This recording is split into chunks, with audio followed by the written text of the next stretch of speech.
Welcome to Retail's Most Wanted, the podcast that examines the latest issues related to organized retail crime and how retailers and policymakers are fighting back against today's organized crime syndicates. I'm your host, Marty Carpenter, and coming up on today's show, we'll talk with Meliss Wacha. She's the Director of Asset Protection Operations and Investigations at Meijer. With over 20 years of retail experience, Meliss has developed effective leadership strategies to protect assets and ensure operational excellence. It's a great conversation, and it's coming up right after this word from our sponsor. Retail's Most Wanted is brought to you in partnership with LVT, securing physical environments through intelligent automation. Learn more at lvt.com. That's lvt.com. Welcome to Salt Lake City. Is this your first trip here? First time in Utah. Okay. Handful of states left on the list, and this was one of them. So really excited to be here. Well, the clouds rolled out yesterday, so now at least you can say you've seen the mountains. If you haven't seen them yet, you should be able to see them when you leave. And you had a full moon this morning too, if you wanted that. So that's all nice. All right, let's talk a little bit about Meijer. And I think it's interesting because there are pockets of the country where household name, and then there are parts of the country where you guys aren't. And so maybe tell us a little bit about the company to start off. Yeah, so Meijer is a grocery store chain, really focuses in on a supercenter format, although we've had some exciting moves in market and grocery format stores and also in the convenience space. But we operate within 6 states in the U.S., about a little less than 300 locations. And as a family-owned business, we really pride ourselves on service to the customers and our communities. And so we are able to give a little bit of that personal touch and something special to our customers that we serve in those states.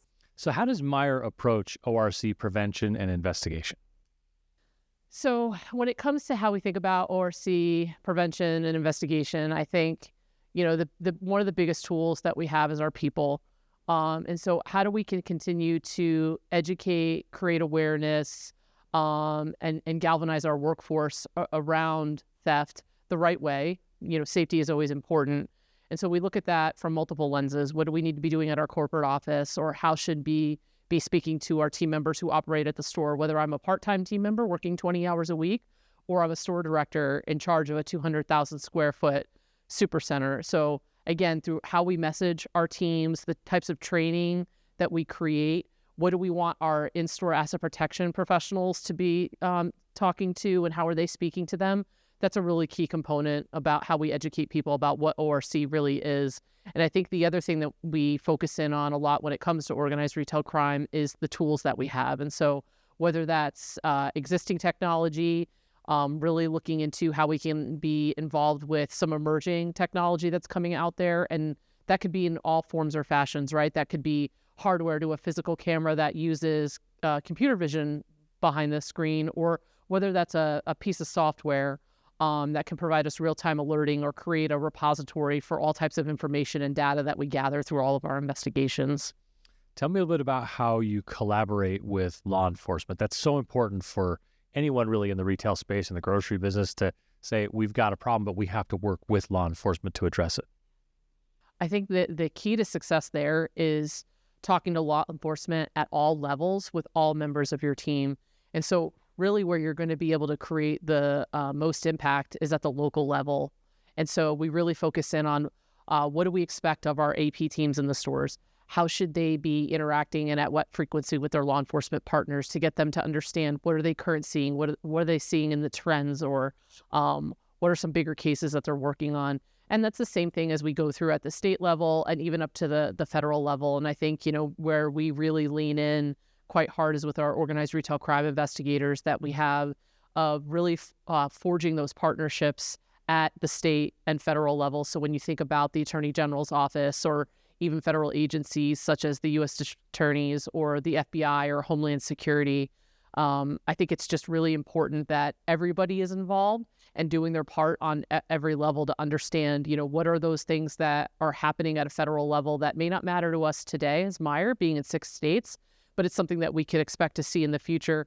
But then also, again, at the local level, just being able to understand where are those nuanced opportunities happening that may be only impacting a segment of our communities in our footprint. Yeah. Tell me about how technology plays into this, into your asset protection strategy.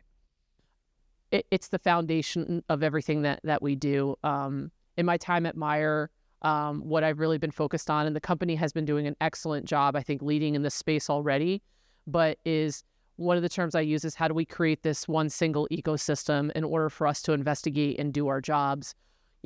Being in this industry for over 20 years, one of the biggest opportunities that we've had is that we have single solutions that operate in a silo. So you could have a solution for one thing and then another solution that does another thing. But the problem is they don't connect. There's no integration there and they don't talk, which creates a problem for the end user or the retailer in that our hourly team members are having to interface between and toggle between different softwares, and we could have a law enforcement partner in the room that's investigating a very serious crime.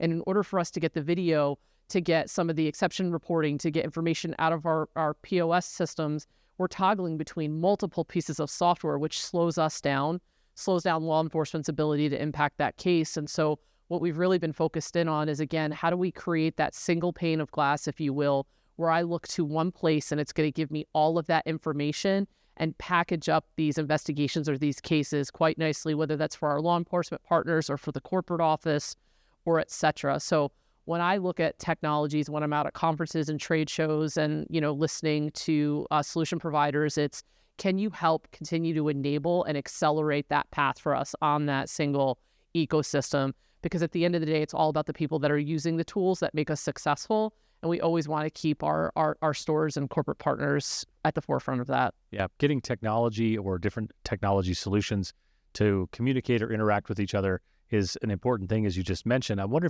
how that extends into dealing with multi-state or more multi-jurisdictional ORC cases. It's the same essential principle. You've got to get groups that are not necessarily connected, but working on a solution to work together. How does that play into what you're doing at Meijer? What challenges do you face when investigating multi-state or multi-jurisdictional cases? Yeah, it's always going to be a challenge. And I think for some of the basic reasons that a lot of people may think is that you'll have some jurisdictions that are maybe in a more metro environment or experience types of crime more frequently. So their detectives or even the officers that are responding at the store level may have more experience in it versus some other towns that may have never seen this type of a crime before. And so there's the education piece that I think as an asset protection professional that we're continuing to have to provide for people to understand what we're seeing in the landscape. So how do we educate them so that everybody is on the same playing field in terms of their understanding of what actually occurred? And then going back to the technology pieces, how do we pull together all of that evidence between whether it's, 3 stores that are impacted or 150 stores that are impacted and those corresponding law enforcement agencies that support those 150 stores? How do you get that put together that it's cohesive, it's consistent, and it's all the same information? Now, the store's information is going to be different, but everybody's got the right video clip. Everybody's providing the same consistent report or document that's used as part of the evidence in the case. And so we really work through that with our investigations team as really outlining the governance and what those expectations are. And the great thing about the way that we're structured at Meijer is that our ORC investigators are pretty much locked down to a specific state. So understanding what those state requirements are to help the local agencies, our ORC investigators really help lead that message down to the stores to be able to provide the right information. But I think you're always going to be challenged in this space. So the what our call to action is how do we stay ahead of that? And I think that's through identifying these tools and technologies that can really help support us on that journey. So that way these cases become much less difficult to manage. I love a good success story. So I'm wondering if you have a success story about when your team's investigation led to a significant ORC case resolution. I would have to say it's a case that was worked on prior to me coming on board with Meijer, but we officially closed it out in my time at Meijer, is that we had an opportunity with our loyalty platform where we identified an individual that was getting credentials, login credentials of other systems and platforms, buying them off the dark web, if you will, and taking those credentials and start cross-referencing them with our loyalty programming to see, hey, is that username and password the same? And when they did find those, they were turning around and selling that information off. And so people were gaining access to our the loyalty perks that some of our honest customers had amassed. in order to pay for things that they needed for other uses. And so that was a $1 million case for us here at Meijer. And where we won there, specifically since this individual was operating out of the state of Michigan, where we are headquartered, the partnership there with the Attorney General's task force, which is made up of investigators from the Attorney General's office. You've got organized retail crime investigators with both the Michigan State Police and the AG's office, and then more recently we've had federal collaboration from the FBI. That unit, and they're here with us today at this conference, so you can tell the partnership and the strength between us is their ability to listen to what the facts of the case were, be students of the trade, if you will, and really understand what the problem was, to then pull together how we were going to address this individual, what were we going to do, the tools and the tactics that we were going to be able to use to be able to fully prosecute this case. And like I said, we reached a favorable verdict there, and currently have nearly all of what we've lost in a position where we can get that back.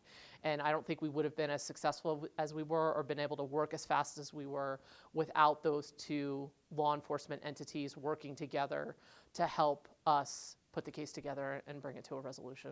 All right, I'm going to wrap up with you on this. What emerging trends do you see right now in ORC that you're most concerned about, and what are you doing at Meijer to prepare for those without tipping your hand? It's going to be in the same vein, as brick and mortar retailers are now coming on into the omni-channel space, right? Doing digital offering, whether that's ship to home, ship to store, pickup, delivery, using all these types of digital platforms and to be able to reach more people more quickly, that creates a whole new set of opportunities. And so whether that's bad actors figuring out ways to infiltrate third-party fraud solutions, or being able to still do some of the older tactics such as account takeovers, or continually being able to create new accounts that just happen to, beat you on your exception rules or fraud rules, if you will.